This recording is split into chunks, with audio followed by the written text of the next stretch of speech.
الو. اليوم راح احكيكم قصة فيلم بس باللهجة العراقية. قصة الفيلم والله بما انه جاي نحكي باللهجة العراقية راح اسميها كريمة. تبدي احداث القصة بالخمسينيات وهي ترويها ان لحد ما تصير هاي البنية طفلة اللي نسميها زعطوطة، بس امها خوش بنية وخوش مرة فقيرة، بس هي تطلع شيطانة الشفلح. نغل البنية وكحة الى ان تكبر البنية وتصير بعمر يسمح لها طب للمدرسة. كريمة للمدرسة ويتحرشون بها مجموعة مال اطفال، وهنا كريمة راح تكظهم تمردهم تخبزهم خبز تنقلب عليهم اندرتيكر. وهناك مو مثلنا يعني اذا يغلط الطالب ما يكظونه طب مساطر، لا يخصمون من درجاته ويخلوا له علامة. اذا كثرت عليها العلامات ينفصل. يوم ورا يوم كثرت عليها العلامات الى حد ما اجى يوم قاعد يفصلها بها المدير. اجت من المونتاج امها قالت له لا انا اريد اطلعها من المدرسه. قالها انا فاصلها اصلا يعني. فتاخذها امها وتروح المدينه كبيره مال عرضزياء من هذا القبيل، فتريد تمر على صاحبتها تدين منها فلوس، حالتهم الماديه ضعيفه، فتقول لها يما ابقى بالسياره،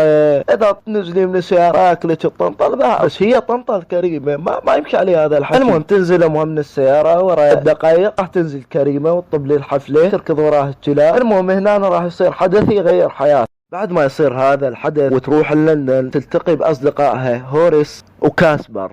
هذول نشال يشتغلون على باب الله، فيشتغل وياهم نشال على باب الله. فهي كان عندها حب تصميم الازياء، الى ان يجي يوم عيد ميلاد ويفاجئوها اصدقائها بانهم لقوا لها وظيفه هناك وتشتغل. بس هناك ما راح يحترمها مدير الشغل ويخليها تنظف وتمسح. هي تحب الازياء، انا ما جاي تنظف وتمسح. الى ان يوم من الايام تقب وحدها تلقى مشروب عرق ولد تضرب تنسم. كريمه تروح لعارضه الازياء اللي هي ما عاجبها التصميم مالتها، بعد نسمت كريمه فهي تصممها. يجون الصبح يلقون كريمه لعبه لعب. يقرر مدير الشغل يطردها يسربتها يا ولي. تجي البروانه يعجبها الشغل ويشغلها عندها. فيوم من الايام تشوف شيء تعتقد هذا الشيء غير حياه، فتبدي المنافسه بينها وبين البروانه وتتحول من البنيه الهادئه الى البنيه الشريره الخبله النغله ام عقل كبير. ام عقل كبير شيلها بالمونتاج مو تنسى. الانسانه الشريره اللي تحب تنتقم من البشر اللي اذاها الى حد ان تعرف البروانه وقررت تنتقم منها وتتخلص من عندها. هنا يا شباب تنتهي القصه، والفيلم كلش حلو من حيث الموسيقى التصوير والتسلسل بالاحداث. انا ما حبيت احكي كل شيء حتى ما يحترق عليكم الفيلم، خليكم الصوره مال الفيلم. اذا عجبكم الطريقه مال بسرد الاحداث والفيلم بالطريقه العراقيه اكتب لنا بالتعليق، هذا يهمني كل شيء.